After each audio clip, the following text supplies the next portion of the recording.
Friends, welcome into another edition of the Soccer Tejas Podcast. I'm Alex Parra. It's always a pleasure to see all of you. I don't know if it's a pleasure for you to see us. It depends on your point of view. So whether it's good day, good morning, good afternoon, good night, thank you for joining us. And us means myself and the gentleman you see beside me, the one and only Victor Araiza. Victor, first of all, how are you? Happy March? What holidays are in March, Victor? Mardi Gras, St. right? Patrick's Day is coming up. And then obviously, we're looking ever closely to the World Cup. And by the way, you don't have to always watch us. You can listen to us. Yeah, we look better your when favorite podcast That's provider. Right. And then thank you. Some people may still prefer not to listen to us at all, but yeah, I'm just saying you have that option. Well, certainly just going audio, we just imagine what we'd look like. That's better, Victor. Let our imagination run wild. Victor, so what's your favorite holiday, Victor? I've never asked you this. My favorite holiday? Yeah. You know what? I think I might be a 4th of July guy. Really? Just because it's close to my birthday, so it's kind of like a double... Okay. This is like a double party there. This is going to be, what, 250 years for the USA? Am I right? That's right, yeah. Yeah, I can't believe that. And fireworks. I'm always a fan of fireworks, burgers, hot dogs, all that good stuff. I didn't. And summer. Next time I have a pool party, I'll invite you over. Yeah. It doesn't happen often, just so you know. The invite, not the pool party. Either one. Yeah, you can't see Alex Parra. You can't see Alex Parra in the Speedo. That's just, right there. Turn it off for now, friends. Let me tell you that. Victor, it's always good to be with you. A lot to talk about, so maybe less small talk and getting right into it. Victor, world events may be affecting the World Cup. Is there things going on in the world? I hadn't noticed. Apparently there were. After post-Venezuela, whatever may be going on there, I said, okay, could this be a wrinkle in the world order?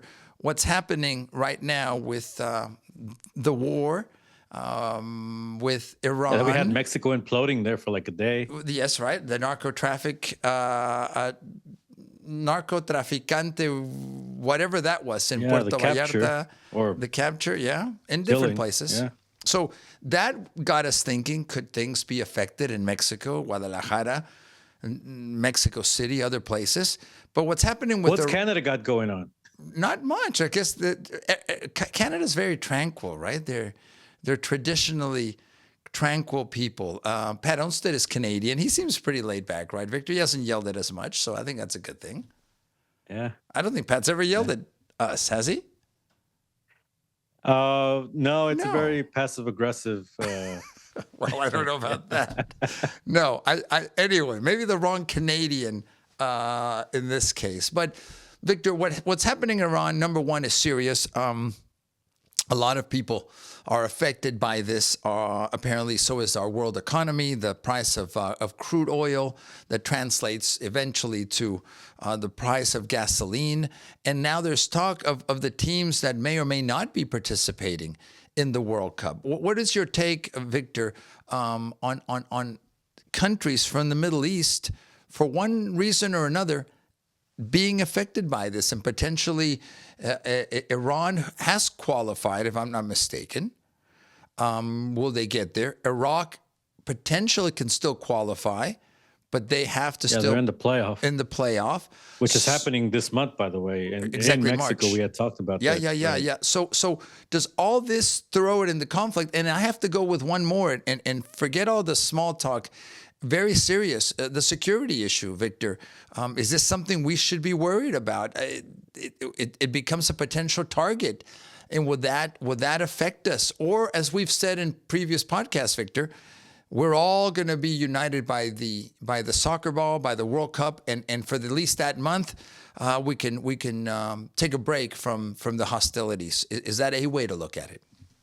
Well, that's the hope. That the people will take the tournament, right, and control the tournament. I would say, in the sense of the narrative, also making it a celebration, but also we've seen for the people that say keep politics out of sports, if we go through the World Cups, I think we've seen politics and sports mix, right, through certain World Cups. We've seen this be a platform for fans. It wouldn't surprise me. I think I've said it on this podcast to see, especially, the nations facing the United States, being protest of the United States. I mean, come on, we've seen just from USA-Mexico games, we've seen Trump dolls, we've seen all types of, gimmicks. So it's all going to be part of the World Cup because the world's attention is going to be on this. There's going to be international media landing here, and each one will have, I don't want to say agenda, but their topic that they're going to, it's not all going to be sports media. There's going to be entertainment. There's going to be news outlets. You're going to have a little bit of everything.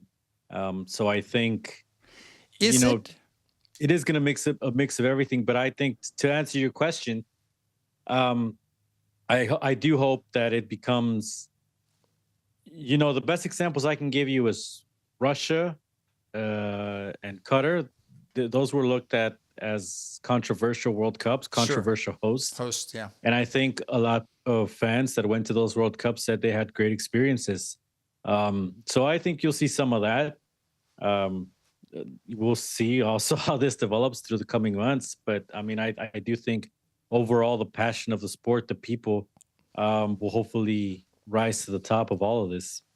Is it fair game, Victor, to use the event as a platform for protest? The analogy that I use are the Democratic and Republican conventions here prior to usually presidential elections, right? That the host city has to prepare for riots, has to prepare for disenchantment. Is this what we should expect? Meaning, we should not, from a safety point of view, from an organizational point of view, pretend that it could not happen. The reality is that it could happen, and there may be some bad actors that are coming with the purpose of protesting, of demonstrating, of using that moment, as you mentioned, the attention of the world to get their message out, whatever that message is. It's almost expected, right? Yeah. There will be people that piggyback off of this, like, the Super Bowl or any other event where people try to use the platform to their gain, try to latch onto that. I think, but that's all, I believe, factored in when you take into account what all your preparations for security. I mean, that's all factored in. I think that's, so I wouldn't, I think it's easy to say that, the alert level is a little higher with everything going on, but I think it's, I mean, there's nothing preparation wise that wouldn't have been there already, I believe. So I think the reality is with 90 some days to go, depending on where you are and when we're recording, we're about 91, 92 days from the start. So it's here, Victor.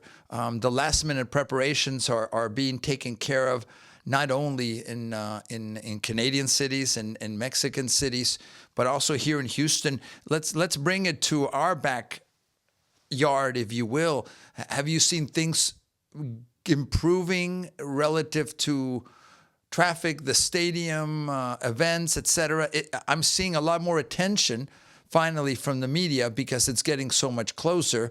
And so far, very positive, Victor. You and I have discussed this for years now. What is the focus? What will be the focus for the media?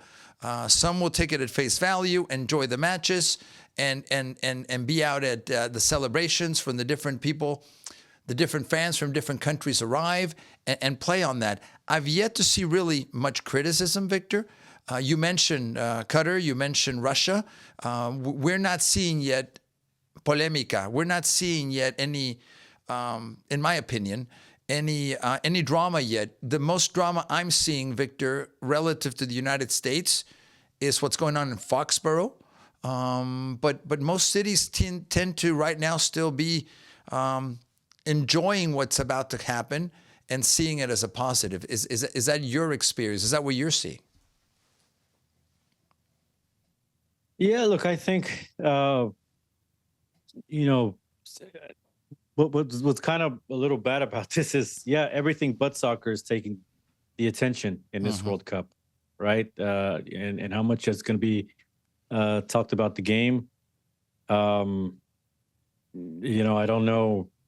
We'll have to see, right? I mean, I think certainly as we get the tournaments closer, as there's outlets from other countries that come to the United States and do certain pieces, I think that month we'll get a little bit more soccer coverage just because of that. But I think locally, yeah, everything's on everything else. Road construction, transit, preparations, everything but the sport, it seems. And that's because I think local citizens, be it here in Houston, where we're based, friends, by the way, if you follow us on the Soccer Tejas Podcast, or other communities, have to ask themselves, Victor, hey, what's in it for us? I get that we're preparing for this. One of the interesting, and I think the word I'm going to use, Victor, is facts, is that FIFA is not coming in and renting stadiums. That the lure for communities, and someone can correct me if I'm wrong on this, the lure for communities is hosting and the economic benefit of having one or multiple games in your city when it comes to tourism dollars, when it comes to spending from people from the outside. And that's the benefit. And maybe that's a clarification that most people knew or didn't care about. But it isn't like FIFA is coming in and renting facilities and saying, this is what we are bringing. It's the economic benefit. That's the hook, right? And the prestige of saying we're a World Cup host city. Absolutely. It's all about the bright lights and saying, putting another notch in, especially for us here in Houston, it's going to be the first time the city hosts the World Cup. And and it's going to be one extra thing to put up there with everything, the local leaders that I've always mentioned, Super Bowls, World Series, NBA Finals, etc. We're about to talk, Victor, about a first in our city, and we'll unveil it here shortly. Some of you may already know that a soccer player was finally named, the first, by the way, to the Houston Sports Hall of Fame.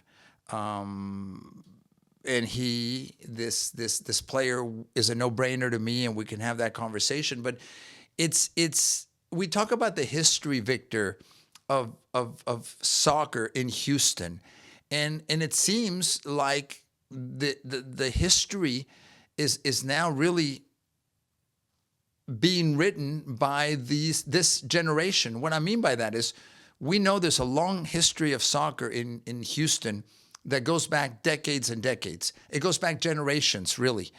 My understanding is one of the first organized soccer leagues was actually in Galveston, where we had many merchant ships and people from different countries that would come, and they would get organized to play the sport. Early 1900s, by the way.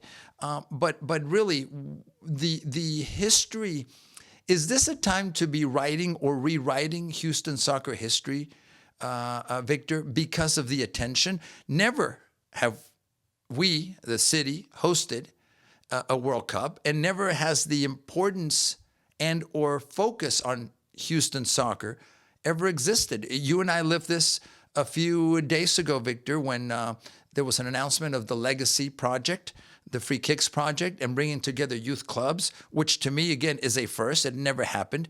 But where I'm going with this is, Victor, will this attention rewrite Houston soccer history?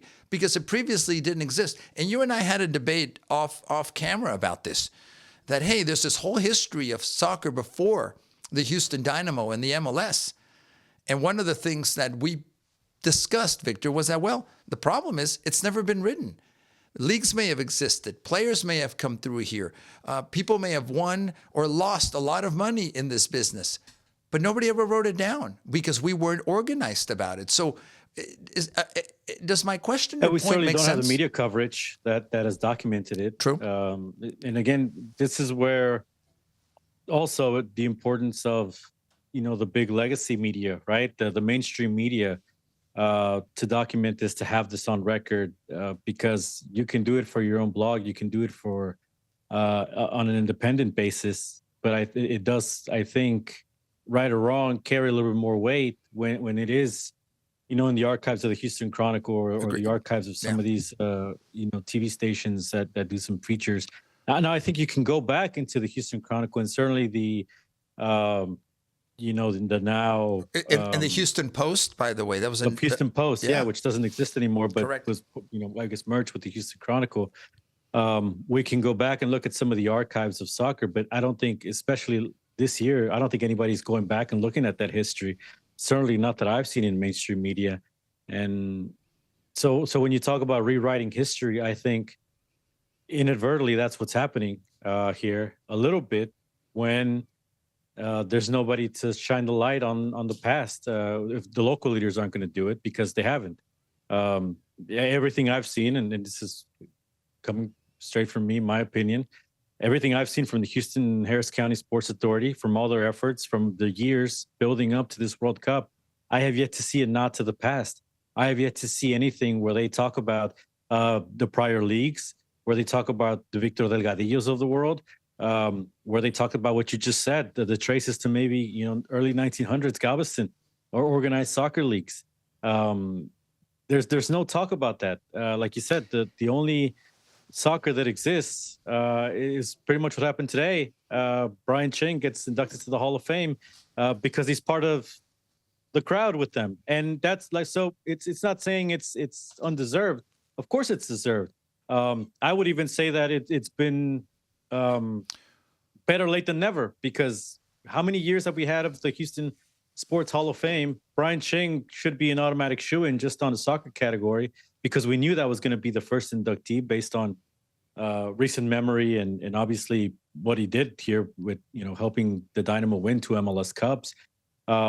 Then we could talk about, is he going to be the only inductee for quite a while? Who else is going to be part of this? And again, is this only pandering because it's a World Cup year? Is that the only reason why we have a soccer player in the Hall of Fame? Yeah. So you got a little ahead of myself, but you can see, friends, now we're showing you the video from the moment, and a very emotional Brian Ching, by the way. He's been announced as the 2026 Houston Sports Hall of Fame inductee. J.J. Watt so far is the only other one. Yes, that J.J. Watt from the Houston Texans, formerly from the Houston Texans. And Brian Ching becomes the first soccer player to be inducted into this Houston Sports Hall of Fame. Enrique Vasquez and I, and Victor, you and I, and you were part of our team when we covered the last Sports Hall of Fame gala. The last one that was in person, because the red carpet. The previous one was all online, all social media. The one last year. Correct. So yes, and I don't know the plans for this one, but let's go to Brian Ching. If and you can tell he was very emotional, surprised. Brian deserves it. There's many ways to look at this. As you mentioned, Victor, he deserves it. It's a no-brainer. He was part of the first Houston Dynamo team playing at Robertson, literally scoring a hat trick in the first ever MLS match held in our city. He is 4 goals. Was it 4? I thought it was 3. No, it was 4 that game, right? I remember it was it was 4. I was standing behind the goal, believe it or not. They let me in that one. My memory serves me short. Maybe one of those balls hit you in the head. That's probably true. Thank you, Brian Ching. Victor, here's my question though. This is a no-brainer. When someone thinks of Houston soccer, who do you think of? To this day, he's the one symbol that Dynamo have, which you can say for better or worse. For better or worse. But he's the one guy that people mainstream. Well, I mean, it's been years since he played, but I mean, again, when people say Houston Dynamo, I think that's who they think of, and that's who they go to. And obviously he's a part of our community here. He opened up his bar right down the road from. Right a block over from Shell Energy Stadium. So obviously he's planted roots here, and he stuck around, and that's obviously helped keep him in the memory, right? I think it freshened the mind of everybody, as opposed to maybe, for example, Dwayne de Rosario, who was just as big a part of those Dynamo teams, but he was only here for a couple of years. So Victor, let's be objective or attempt to. And again, just so you know, obviously we know Brian Ching personally. He's always been a gentleman to me, available for interviews, for comments. I think he knows this business beyond his ability and his playing years. He was an executive with the organization. I believe he continues as an ambassador. He balances his business, Pitch 25, soccer related. And I think he is, for everything, he's almost too good to be true, to be honest with you, Victor. Never have I heard or seen anything negative about Mr. Brian Ching. And he deserves this, and I congratulate him. And I'm proud of him. Should he have been the first soccer player in this Hall of Fame?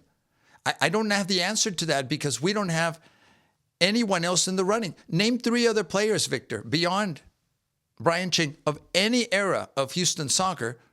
Who would they be? Amateurs before the MLS? There was the NASL. I can't name one player from the NASL roster. There was the Houston Hotshots that were an indoor soccer club. Can most of you name any players on that team? I was an assistant coach for an APSL team that was here a summer, the Houston Force. They called us the Houston Farce, by the way. Maybe rightly so. You mentioned Victor Delgadillo in his league. Are there players at an amateur level that should be on that list?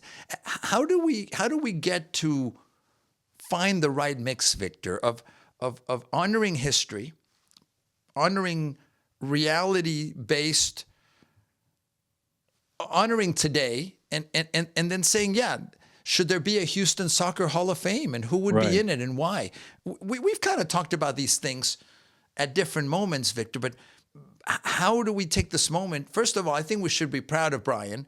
I don't think anyone would say, no, you made a mistake, Houston Sports Hall of Fame. I don't think it's a mistake, right? No, but I do think, I'll tell you, I do feel soccer was getting overlooked in these past induction. And I know each one had a theme, so maybe that played into it. But I do feel, again, for what it means for the sport to have somebody inducted, but also because, again, won a championship. That's probably something that's probably the defining factor, right? When you talk about past generations, I could probably name you, a player just going back and looking in history, and you could say, well, maybe this guy from the Hurricanes, this guy from the Hot Shots. But Sure. Again, some of those teams got to a final. They didn't win the championship.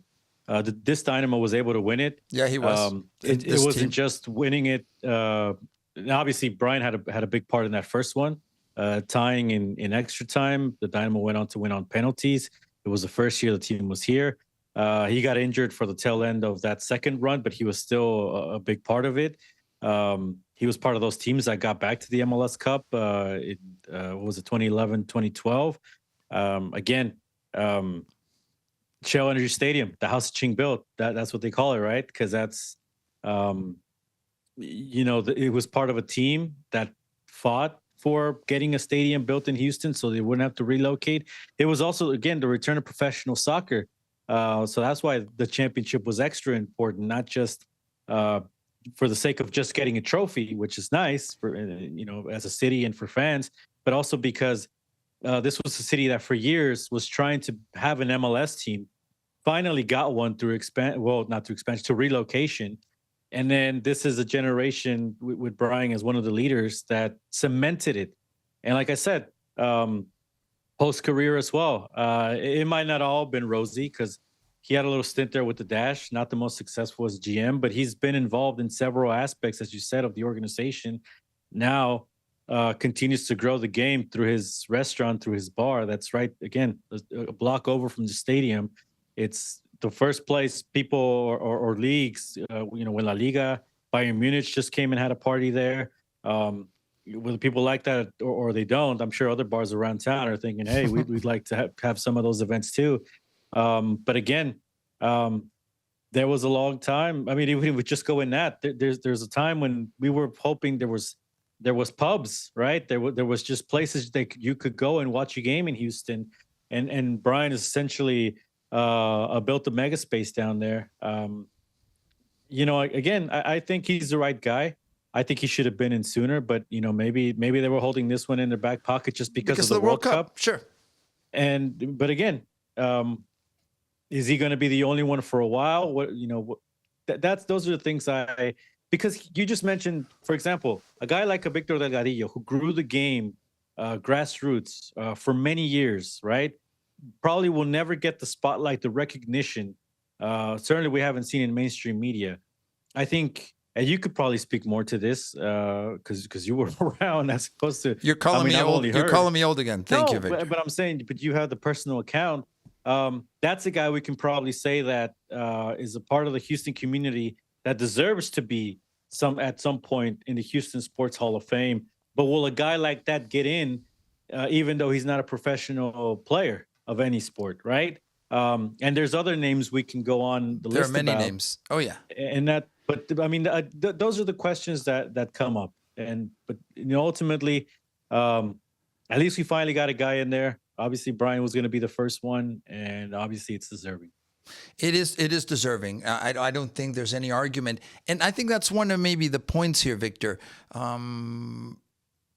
In my many years in Houston soccer since the mid '80s, I cannot think of an individual, a player like Brian Ching, who meets all the criteria. And what I mean by that is he's had an influence on the sport locally. He's given back to the community. He's excelled at it. National team player, by the way, we forgot to mention that as well. Yeah. He's done it all. He's done it in a humble way. He's done it in a respectful way, and he's always accessible. There are many players that maybe were here a year or two and disappeared. Now, I will also have to say, Victor, when we talk about the Delgadillo and the Delgadillo League and other leagues that have existed, youth soccer is a minefield in Houston. There is very little unity in any of what youth soccer is. It's fiefdoms, this is my experience, that are in it for themselves. And I guess that's the American way. There's nothing wrong with that. I'm not being critical of that. But in the many years I've been around youth soccer as well, Victor, I've never seen any proposal that's uniformly respected and agreed upon.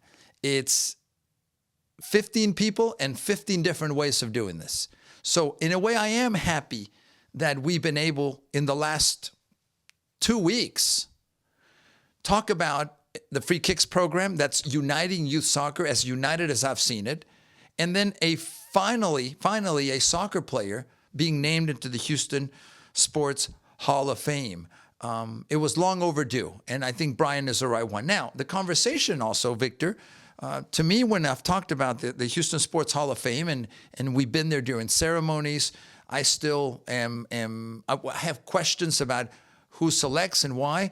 Juan Baby Bull Diaz, to me, should be an automatic member of that Houston Sports Hall of Fame. And why he hasn't been in, I have no idea.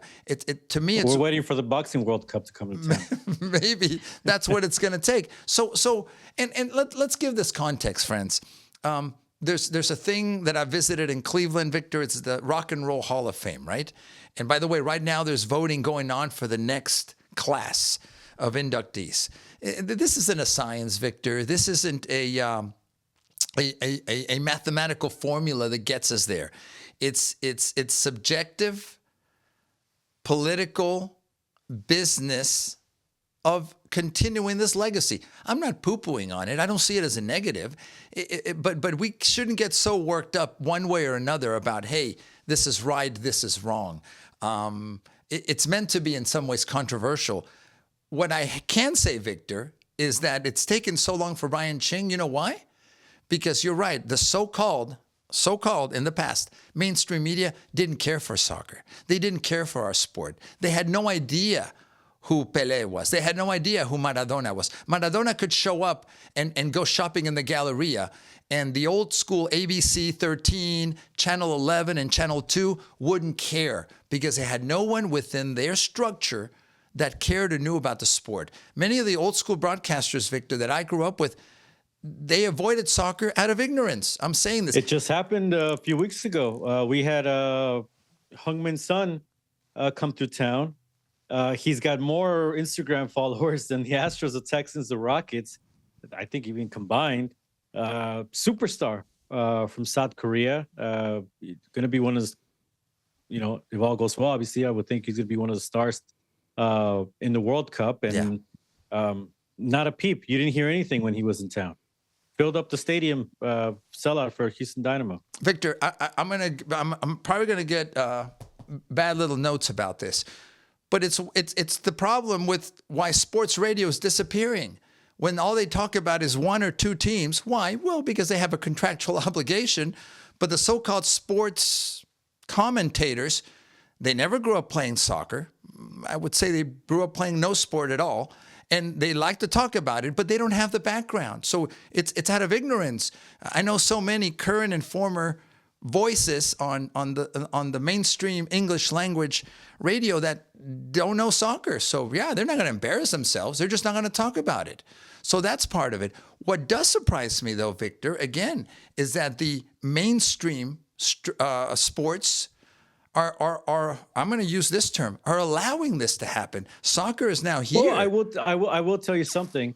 I guarantee you, you can ask any one of those guys who Brian Ching is, or if you ask him to name me a player on the Dynamo, past or present, and they would probably be able to name Brian Ching. Correct. Again, enough. That goes to the mainstream reach that, and again, because that whole team from that past, and maybe because they had to, I don't know, but I mean, they went out and did interviews. They went out and got in the community. They got around town, and I think that's something that helped Brian past his retirement, because I don't think the Will Bruins or any other player, Mauro Manotas or Albert Ellis, even Hector Herrera to this point. I mean, besides his history with the Mexican national team, sure, with the mainstream Houston media, and certainly the English-speaking Houston media, none of those players have been able to grab the attention that a Brian Ching has. And Brian will probably be the first one to tell you he might have not been the most talented. He might have not been, every category you can name. But the guy showed up. He got it done. He got it done for Houston. And, there's quotes about that out there where he said it before. He'll be the first to tell you it was just all hard work. And that's how far he gets you right there, Hall of Fame. No, he deserves it. But let me add one more piece, again, to my so-called controversial comment, Victor. And again, mainstream media, not knowing, not caring, but yes, united with Brian Ching. But I have to say another thing, Victor. The Spanish language media, focusing only on Mexican soccer for years and continuing to do so, is a detriment to soccer in Houston. You see the local media, whether it's TUDN or Telemundo, they make a bigger deal about a scrimmage with Mexican teams here than a regular Houston Dynamo game. And that's because the public somehow demands that. Now, that's changed over time. So, but let me finish real quick. My point is, they're not helping soccer in Houston either. They're more worried about reporting on a meaningless game in Mexican soccer. That's not helping grow it here. Has it changed over time? Sure. But as ignorant as mainstream media was about the sport, so are many Latinos who refuse to assimilate and accept the MLS, Victor. And I may get beat up for that, but that's the truth. When they're more worried about Rayados, when they're more worried about America, when they're more worried about teams in Veracruz. Well, there might be a reason, Alex. There's probably more fans of those teams in Houston, sadly, than the Dynamo. So should the media then cater to that or advance local teams, or both? Or they don't have a duty to do that? That's part of the conversation. That's a rhetorical. But back to this, Victor. I think that Brian Ching deserves it, and I hope there are more. Let me ask you this. Who would be your next nominee in the sport of soccer? To me, it has to be balanced, and I think it would be our goalkeeper for the Houston Dash. Don't you agree? Jane Campbell? Yes. I do disagree. I don't know if it's Hall of Fame worthy yet. Houston Soccer Houston Sports Hall of Fame? I don't know. I mean, if all it takes is just playing Houston for a long time, then you could maybe say she qualifies. But I mean, the Dash haven't won. Agreed. Forget the Challenge Cup. The Dash haven't won any big major trophies like the NWSL Championship. They barely got into the playoffs one season, and we'll see if they change that. and Jane Campbell hasn't helped them win many more games. So I don't think that's. So is that the? I think if you were good, yeah, is that the criteria? I mean, yeah. Do we have to go women's soccer for the next one just to fill check off a box? Yeah. So or is it? Yeah. Let me know who would you put in? Oh, Brian Ching, long overdue. We agree. Who would be there? And I'm not trying to get you, Victor. It's. I think the point. Who else is there? Who else rises to that level? Well, I think it's what are the qualifiers? If we're basing it, again, on success, I think Dwayne De Rosario has just as much to do with those championship teams as a Brian Ching. Sure. How about Pat Olmstead? Pat Olmstead. Well, and I'm getting there. But does Dwayne De Rosario have the time in Houston post-career as a Brian Ching? No. So is that basically disqualify him and putting him as an afterthought? Sure. That might be it. I think a Pat Onstad's on the way there because, again, came back to town now as a GM or director of soccer, president of soccer with the Houston Dynamo. Wade Barrett, now that he's back with the organization, might have helped his chances. Not that he hadn't deserved already because he was already in the community with his youth program and obviously a captain of this team, the championship Dynamo team. So, I mean, those would probably be the other two names that you might start to think of. Do you base it off of World Cup participation? Brad Davis would maybe be in that conversation as well, right? Agreed. Yeah. Had an MVP season that got Dynamo to a MLS Cup final in 2011 and obviously was part of that 2012 team. So just based on that, I'm iffy on this one because I think it's probably more, again, if it's a little bit more marketing, maybe we're going Rock and Roll Hall of Fame here. But if we're basing it off of just the guy that grew up in Houston, are we going to put Stuart Holden in there? Because he got to a World Cup, not as a member of the Dynamo, but he won a championship. He grew up was on those teams. Yeah. He played in the Premier League. Again, grew up in Houston. Obviously has a broadcast career in the sport. So these are probably the names that are going to get looked at. Boniek Garcia probably won't get as much looks, but he's a guy that probably deserves it because he went to World Cups representing the Dynamo. So again, I think it depends on what the qualifiers are. Are we going to dig into the past a little bit and bring some of past owners or past players? That may be a bit of a reach, just because again, based off of the way some of this is. Victor, forgive me for interrupting. Does Dominic Kinnear deserve to be considered? Is he? Oh, there you go. That's 2 championships, right? That he won. Yeah, and he was the coach, so I think absolutely that's another name.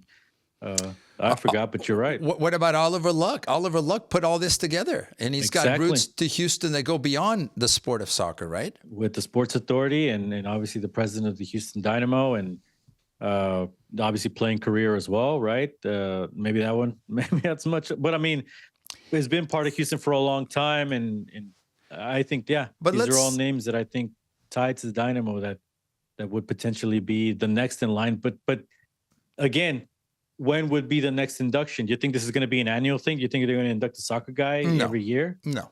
So, I mean, how many of these guys are actually going to make it in? No. I think this may be the one for a while, Victor, because it's a World Cup year. I think that served as part of the decision making. I have no idea, to be honest. So I'm speaking out of ignorance. Maybe there was a well thought out process. And again, I'm not disputing the process. It's subjective. It's not perfect. It's not mathematical. It's not scientific. It is what it is. I personally agree with this. And if Brian Ching is the first of many, that's what I'm really happy about. And Victor, it doesn't say that you have to be a professional. It could be someone that's an amateur, someone that is dedicated. There are so many coaches, Victor, at the high school level, at the club level that have been doing this for 25, 30 years.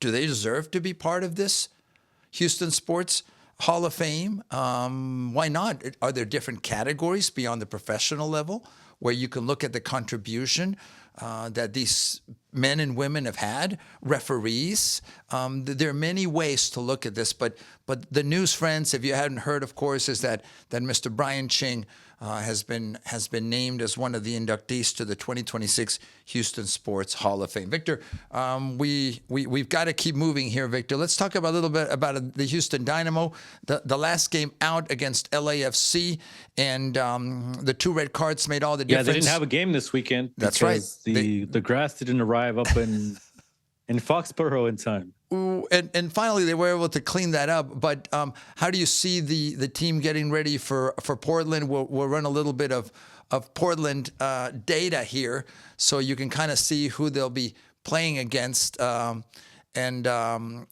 what's expected. By the way, the Whitecaps trouncing the Timbers, but we can talk about that. But how do you see Ben Olsen's team after a week of rest? I imagine they're itching to get back on the field and back at Shell Energy. Yeah, and you know what? I think it was a bit of a blessing, and obviously before the LAFC game, they knew they were going to have that game against New England postponed. But I thought it was a bit of a blessing because you don't got to do the long travel. After a big test like LAFC, you get an extra week of rest. You get Portland, which I think is an accessible opponent. Yeah. One that the Dynamo should be getting the 3 points again at home. Again, because they're rested, because Portland's making the trip here. Historically, that has the Pacific Northwest teams.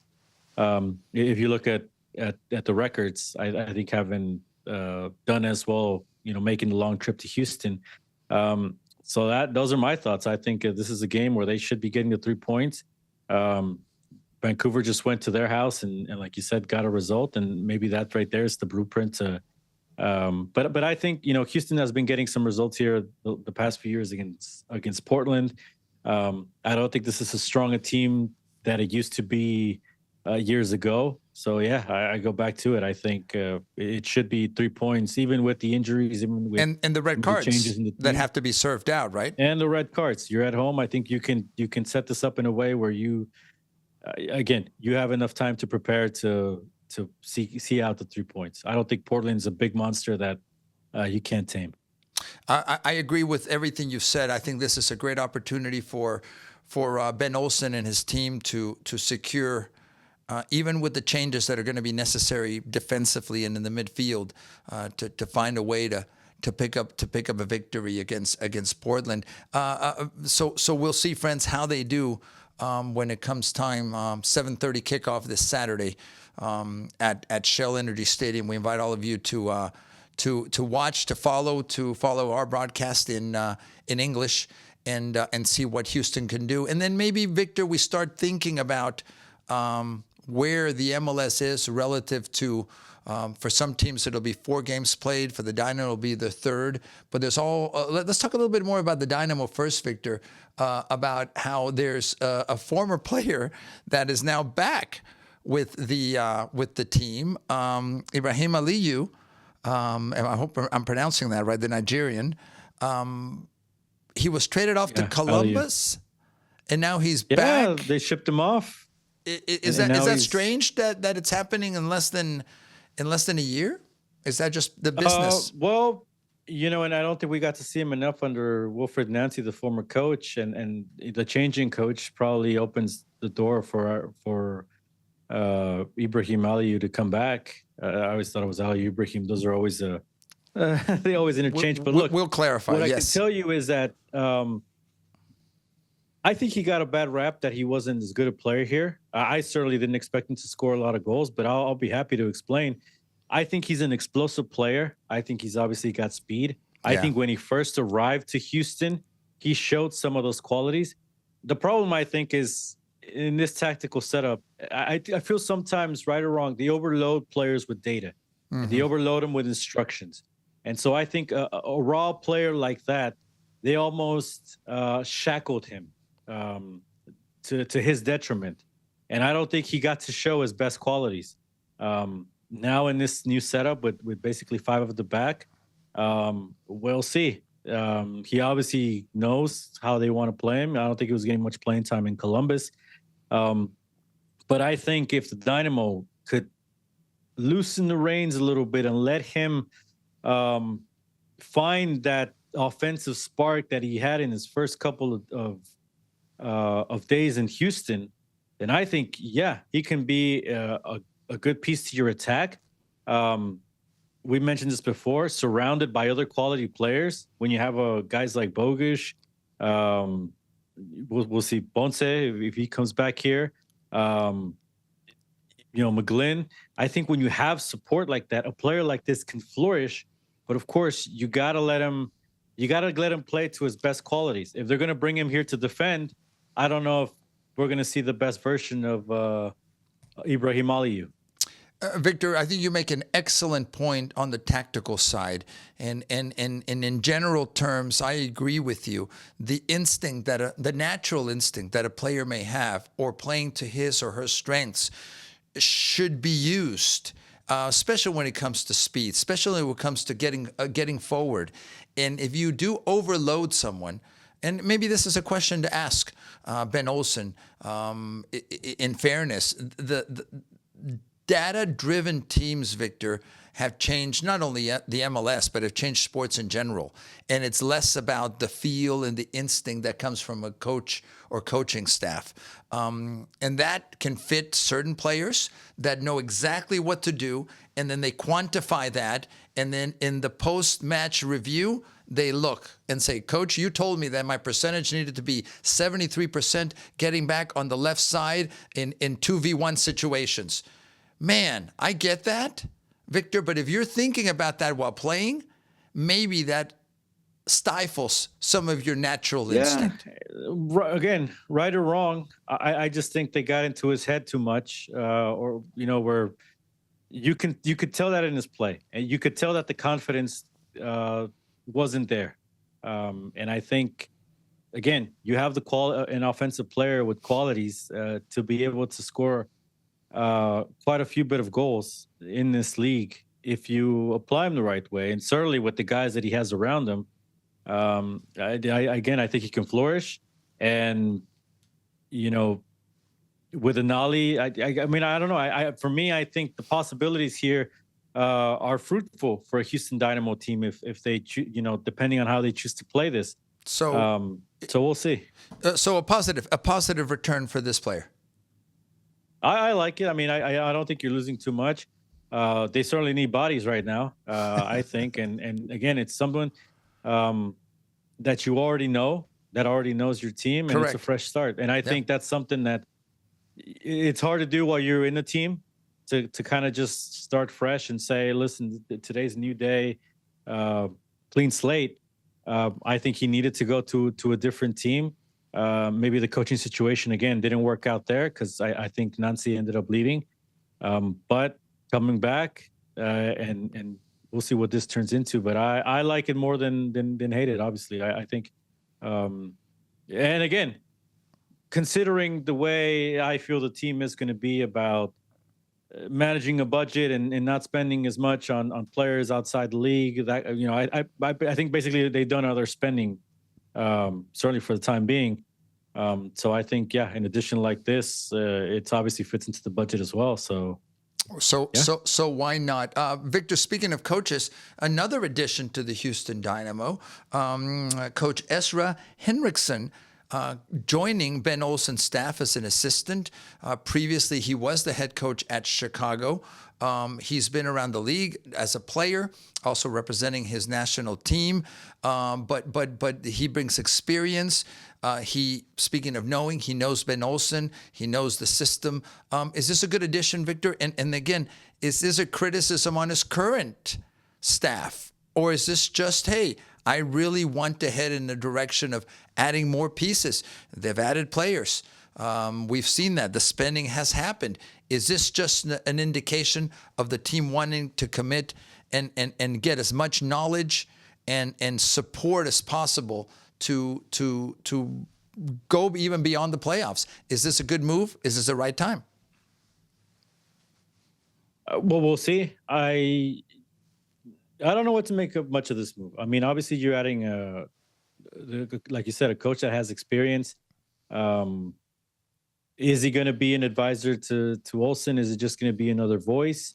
Where does he move up? And here's the other one. Is there too many voices in the room? I mean, I look at that staff page, and I think I don't know if they need all these people. I don't know if they're, I don't know. I mean, well, if they're putting the investment on that side of it, that's great.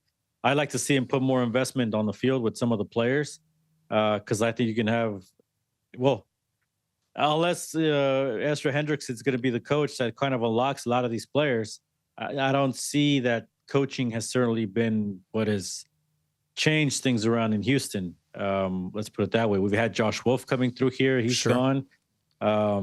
We had another coach here, a couple other coaches in Olsen's first season. I thought the former Dynamo 2 coach, I think Marcelo Santos, just got moved up in preseason, right? So, again, maybe the more the merrier. I guess we'll see. But to be seen for me. Victor, I think that at some point the sport has changed relative to the coaching staff. And look, I understand that there's specialties from the old physio to an assistant coach in case your head coach gets thrown out. The key to me, and Victor, this happens at the youth level, but I think at the professional level, any structure, you've got to speak with one voice regardless of what you're saying or doing, right? And if you have multiple voices approaching things from different perspectives, it's important to have those debates. It's important to have those conversations. When it comes down to the game plan and it comes down to this is the way we're doing it, I believe the staff have to speak with one voice and yield to the decision maker, which is Ben Olsen. Now, I think Ben Olsen has been very open about, hey, I let the staff do what they have to do. He's got to anoint them with that freedom. And I would want that if I'm an assistant to say, look, give me my marching orders, put me in my lane, and let me do my job. And I don't think there's anything wrong with that. I do worry about the modern sport, Victor, and how data-driven it is, and what does that mean, and spending a lot of time on that. And this is me, and I'm very old school, and someone's going to easily criticize me. But I don't think it's strictly about data. I don't think it's strictly about instinct. I think it's a balance of those things. And then knowing your players and knowing the situation. And you know what? That comes with interaction. A good coach, Victor, to me, beyond the tactical side, is a good psychiatrist, is a good listener, is a good friend, is a good motivator. All those are aspects that a coach has to bring in, and is a good therapist as well. And motivating those players in those moments, under those circumstances. And if Coach Ezra can bring that to the team, I say it's a good move. But again, where does everybody keep their space? And at the end of the day, this is being led by the conductor, which I believe should be Mr. Ben Olsen. No, I agree. I agree with everything you said. If he's just going to come here and be another guy that's going to be looking at an iPad during the game, I don't know how many of those guys you need. But again, if he's more of the old school type, and look, he's coming off also coaching St. Vincent and the Grenadines, right? Correct. So, maybe somebody in an environment like that, getting the most out of a limited roster, let's put it that way, and he brings that kind of experience to the Dynamo. We'll see. I think again, it's a different type of voice, but yeah, I hope he's more of what you just said: motivation, tactician, everything that it seems this team lacks, in my opinion. We'll see. We'll keep you informed about his integration and his duties. Of course, we'll ask about maybe the lane or different lanes that coach will be in. Victor, let's switch gear to the other team, professional team in town, the Houston Dash, that are about to start their season, 2026. They finished up preseason with a scrimmage in-house behind closed doors against the University of Texas. Several players missing because of national team duties, including Avery Patterson, who, by the way, just recently signed a longer-term contract here with Houston. We mentioned Jane Campbell.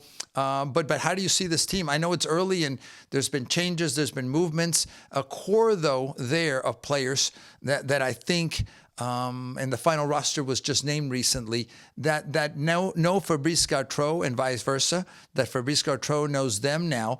I think the optimism to me is that it's a second season for this group, for this coaching staff, and in general terms, I think I certainly expect a higher level of competitiveness, not dealing with the off-field possibilities of a sale or not. These players this coaching staff have to focus on what they can do, and they open up a way, I believe, against San Diego. Victor, someone's going to have to help me out here if I got the wrong team, but they open up I believe, a way. They're going on the road, I believe, and then they open it home the following week. But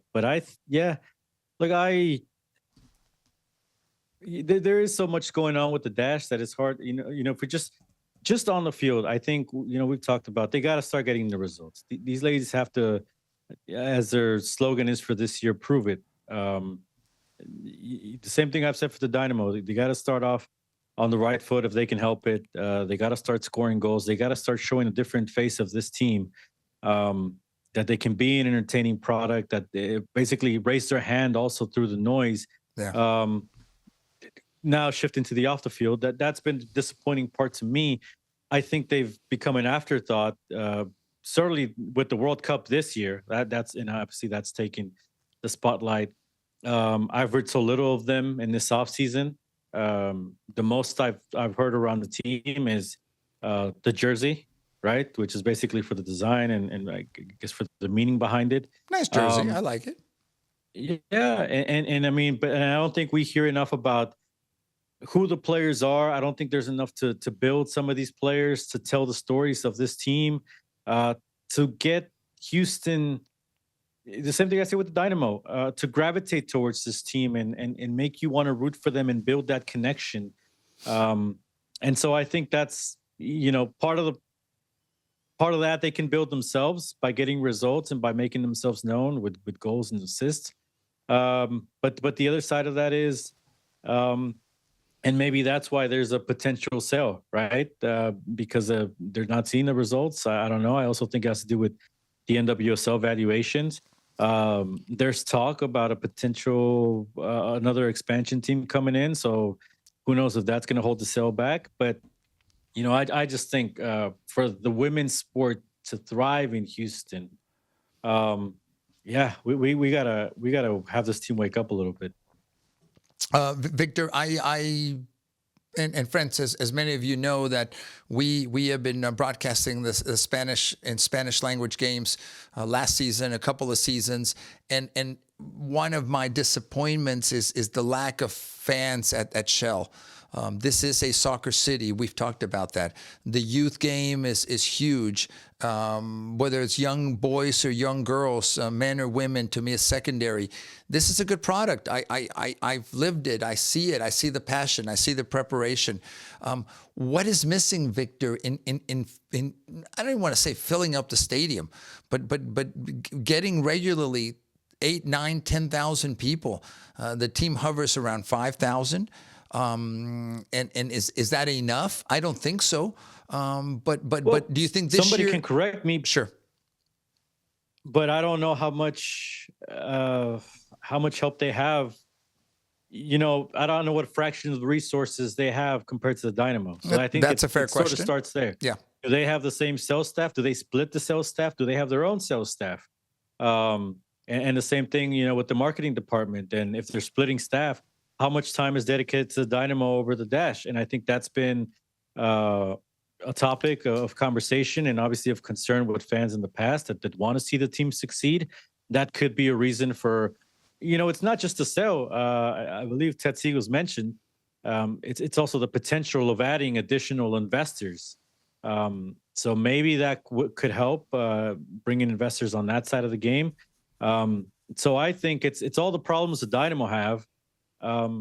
Maybe just multiplied because, again, if they don't have the resources behind them to succeed as much, if they don't have this, the same budget, the same billboards, the same media attention, because that for sure isn't there. If the Dynamo struggle for it, I have yet, I see even less mainstream coverage for the Dash. We were talking about sports radio, we're talking about TV. It's not even on the radar, Victor. I think they get some coverage, but I don't know if they get enough as they would like. Again, what are the stories that are being told? Most of the stories I see with the team are all, it's a cause, right? Or it's something that's almost where soccer's secondary. And that's the other part to me where, if we're talking equality, why can't we talk tactics about the Dash? Why can't we get in the weeds of of talking about women's soccer is the same, as competitive as men's soccer. Sure. Right. It's almost like a lot of that still, and even with fans, I mean, it almost feels taboo, right? Like you can't insult the women, you can't talk about them. They're trying. I don't know. Well, Victor, the word insult. I mean, an objective look at the product is not an insult. I mean, it depends who says what. But I think, and I don't want to pretend that I know what you're saying. Is we should be able to take a look at the product, take a look at the tactical side, take a look at the players and the expectation that we have for the women's sport. Look, I've seen this as a coach, as a referee, and I've matured in 20 years where I would love to coach women and girls more than the men's side. The structure, the discipline, and the quality has improved tremendously. Does it have a way to go? Absolutely. But I dare say this, Victor. I think that there are many teams like the Dash that can put on a good show, can put on a good product. The league in general can do that. This year, by the way, with an additional team, which is a team in Boston, which should make things interesting. That means that league is growing. My fear, Victor, and I didn't mean to interrupt you too much. My fear, Victor, is that in this year, everybody, whether they like the sport or not, wants to get a bump out of the World Cup. And we're already seeing this, Victor, in the USL. The USL does not have a current agreement, a CBA, with their players. The things I'm reading about that league, Victor, is that the league gets franchise fees, but all the teams, this is second and third and fourth division soccer in the United States. Each team is on their own. And you know what's going to happen. Teams are already folding. Victor, there's this build-up to 2026. By the time the smoke clears in a very competitive sports market, which is the United States, a good chunk of those teams are going to disappear because there's no money in it. I'm reading, Victor, the reality is, right, which is these second, third, and fourth division clubs that somehow managed, in smaller cities usually, manage to have stadiums. If they do own them, and many don't, they lease them from the community, Victor, they're throwing money away, I guess hoping that their valuation goes up one day and that investing millions per year gets it back. But there's no TV deal in place that's making millions like from Apple and MLS. There's no national sponsors at the USL level that's keeping salaries afloat. Victor, you read about some of these conditions. There's players making $3,000 to $5,000 a month, and some may be making more or less. But once the teams have to spend that, and you have 1,000 or 1,500 people show up to your game, that's not business. That's more of a passion. Let me come back to the NWSL and let me come back to the Dash. Those are the results we're seeing. If the priority is the financial side, which it should be in many ways, then the gate has to increase, which means how do you push people to come and see your product? It's a tricky one, Victor. I don't have the answer. If I did, believe me, I might be directly involved. We can look at some of the California teams that have done well with attendance. We can see at Denver that's coming into the league, and they've sold 50,000 for their first game. Yep. And we got to see if that's going to last. It's obviously going to go down, I think. But are they going to average 30,000 people a game? Or are they going to average 20,000? That would still be a huge success, by the way. Huge. And so, yeah, but that's what what I'm saying is the same conversations we have around the men's game. I think there's no reason why we shouldn't be having them in the women's game. Agreed. Why don't the Dash sell out? Why aren't more people coming to the games? I think you probably have the same accounts. I have, friends, family that have gone to Dash games and say this is more entertaining than the men. They obviously try harder. But you know what? You got to get them into the building and get them to see that product. And that's how you get them to start coming back. And it's the same thing we've said about the Dynamo. So I say the same. I mean, it's all. I feel for the Dash because it's just the same problems multiplied. But again, I don't think there is the conversations around the women's game in the same way. Everything, attendance, ownership, marketing, what have you. I think that should be welcome. I think there should be more around it. And I think, again, the game should be more accessible. People aren't coming to your game. Find a way to get them in there. If you got to give the tickets away, I'm sure there's a way that they want to do it where they don't cheapen the product. But again, there's ways, I think, to help people get in the building and make them lifelong fans and get them connected. And I think that's the other. I mean, we can go all day on this. That's another reason why, for me, it's a little bit hard to understand when you had a local player like Barbara Olivieri, and the same thing we're talking about, homegrown stars, with the Dynamo, and how that would even add a different layer of a connection. You don't have to have just the one to check the box. I mean, if you had 10 of those players on the field, and maybe you want to have a balance, you obviously want to have a big star from the U.S. national team if you can have one. Sure. But I think these are all elements that could help the Dash that aren't talked about, and that's kind of what the women's game is missing. And look, we see it around the league. Other teams are being very successful in the women's game. And in the Houston Dash, I think, for all the reasons you mentioned, for how many years has the women's game struggled? Aside from just soccer itself, teams folding years over years. And so to me, that's why I don't understand how there could be a complacency, because that's what I feel it is. How people can just be fine with the way things are without having hunger for more. So let me throw one out there, Victor, quickly. And I know we're going long and my producer is asking us to wrap up. But Victor, here's another way to look at this, okay? I've heard criticism of Mr. Ted Siegel in even thinking about selling the team. But why should he be guilted into keeping a product that's not being financially solid? He didn't create this. Of course, he acquired it. It maybe made sense as the package. But when you evaluate it, maybe he didn't have a choice. Maybe he didn't have a choice. And Victor, if we're going to be objective, if we're going to, as you have mentioned, and I'm not saying this is a you situation, if you mentioned, talk objectively about what's missing. Maybe this team in Oklahoma City is going to have 20,000 people for the good of the sport. It should go to Oklahoma City, and Mr. Ted Siegel shouldn't be throwing away $4 or $5 million a year. No one would ask a sane person to do that. I don't know if that's the case. And I don't want to get into the economics because I don't know what they are without Mr. Siegel being transparent. But listen, if the solution might be a different owner in Houston, or basically it's its own operation. I mean, everything I just mentioned to you, whether people want to accept it or not, splitting resources with the Dynamo haven't helped the Dash because it's been over a decade of that. Mm-hmm. I think it hurts the team. And I think that's whether that be an intended or unintended result, it exists. So whether it be different ownership in Houston, whether it be the same ownership with more economic support via investors, whether it just be a different game plan to how to win people over for the women's game. Again, maybe a lot of the attention this year is on the men because of the men's World Cup is coming to Houston.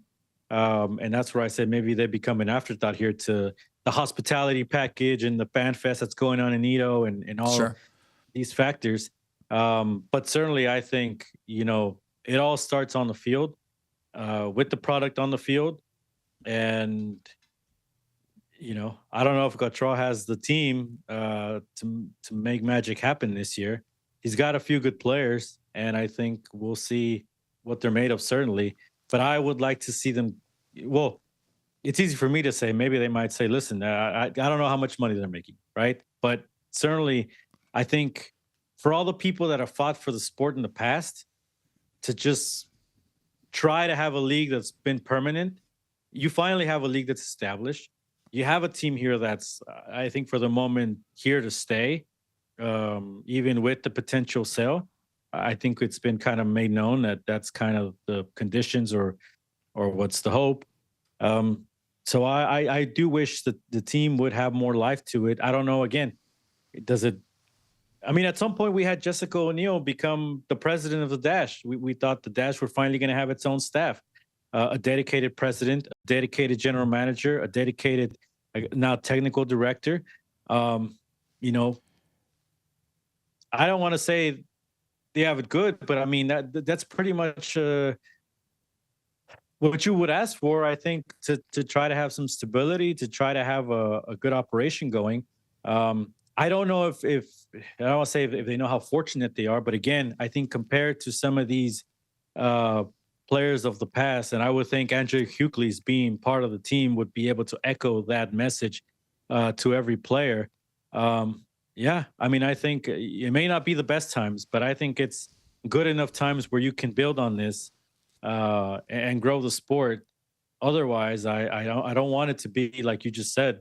Well, is the alternative to ship it off to Tulsa, Oklahoma, or Austin, or any other market, and basically have that blemish on Houston as well? Women's soccer didn't work there. Yeah, and Victor, I know we're going long, but this has happened in Houston before with the Comets, and decades later, the team, the league, the city is still trying to think about getting a team back. So it's not easy, and we'll see where it goes. Just so we wrap this up, yes, Houston starting the season on the 14th away at San Diego, and then opening up at home at Shell Energy on the 21st against Boston Legacy. By the way, Barbara Olivieri's new team, and the new team in the NWSL. Victor, we got to go, but before we do you have anything else on your mind? You've talked a lot already about several things. Yeah, but I think I kind of cleared everything. but we traditionally go to the What's on Your Mind segment. Victor, what are you thinking about these days? Yeah, look, I think certainly, we mentioned the World Cup and what that has done. I think the problems around it, the ticket prices certainly have made us wonder what's going to become of this World Cup. Maybe it's lost some luster. Certainly, some of that magic appeal of other World Cups. But I look back to Russia and I look back to Qatar, and those were seen as controversial picks. There was people that had enough to say, good things to say after those tournaments were over. I'd like to think that the best is yet to come here with the U.S. World Cup. That this could still be, despite everything going on, in spite all the talk, all the controversy around all the events surrounding the United States, Mexico. I don't know what Canada's got going on, but that the sport will find a way, like it always does, to the people, the stories, just the natural pureness of the sport to thrive in this 2026 World Cup. I think it will happen. I hope we continue to get some of these benefits that we were hoping to get, like the legacy, like the lasting impact in Houston. So let's hope that the World Cup continues to be a shining example of the best humanity has to offer, at least from what the fans and bring to the game, to the parties, to the atmosphere, everything that makes up a World Cup. Well said, Victor, and I'm also optimistic about that piece of it, and again, the hope that this is an opportunity to unite us. Victor, as we wrap up, let me talk a little bit about what's on my mind, and we've talked about the NWSL and the beginning of another Houston Dash season, which is literally days away. I'm excited about the product on the field. I'm also cautious in the sense of what this season can bring. There's some great pieces there of veterans, of second and third year players that are rising. It's a team that deserves to be watched. It's a team, from my perspective, that is attractive on the field. The product, the league has become very competitive. We are seeing international level players almost every time an opponent comes into Shell Energy Stadium. My disappointment is the lack of support, the lack of seats that are being filled at Shell Energy. And I ask myself, what is the answer? What options does the club, does the organization have to fill that stadium? And I think it comes with education. I think it comes in a World Cup year to lean upon the soccer community. And not only local youth clubs, not only high schools, not only colleges and universities, but anyone that cares about the sport to say, look, this is ours. And I know it literally isn't ours, but if we don't support, as we were discussing earlier on this podcast, there is a scenario where the team wouldn't be in town. Now, that shouldn't be the motivator to get us out to Shell Energy Stadium, but it should definitely be on our minds. If that's a possibility, if that's a reality, I don't want any of us regretting in a few years that we had a team here, the good times of women's soccer in Houston. Because if this league is not viable, if this team is not viable in Houston, it may take a very long time, friends, before we would have another opportunity to witness it, to live it, and for it to become part of our soccer culture and our soccer fabric. So as the new season's about to begin, go out, go support, ask questions, be critical, of course, of the product, but give it a taste, give it a sample. You will see the difference in what it has become if you've never believed in women's soccer, and if you do believe in it and you know the quality it has, and also for legacy. This is one place where our daughters one day that grew up in Houston, grew up in Southeast Texas, could be playing at the professional level. It's an opportunity. Please go out and support it. So, Victor, that's kind of what I have on my mind as we wrap up another episode of the Soccer Tejas podcast. Victor, you've been great. I'll give you the last word. Nothing. Support soccer and send us your questions. Please do that. Find us on short and sweet. Yeah, find us on social media. We want your questions, your feedback, your comments. We really send appreciate your insults. Send your concerns to Alex. All the bad stuff. All the bad stuff to Victor Araiza over here. On behalf of our production staff, on behalf of Victor Araiza, I'm Alex Parra. Thank you for joining us and making us a little bit part of your life. So on behalf of all of us here, until next time when we meet here on the Soccer Tejas Podcast.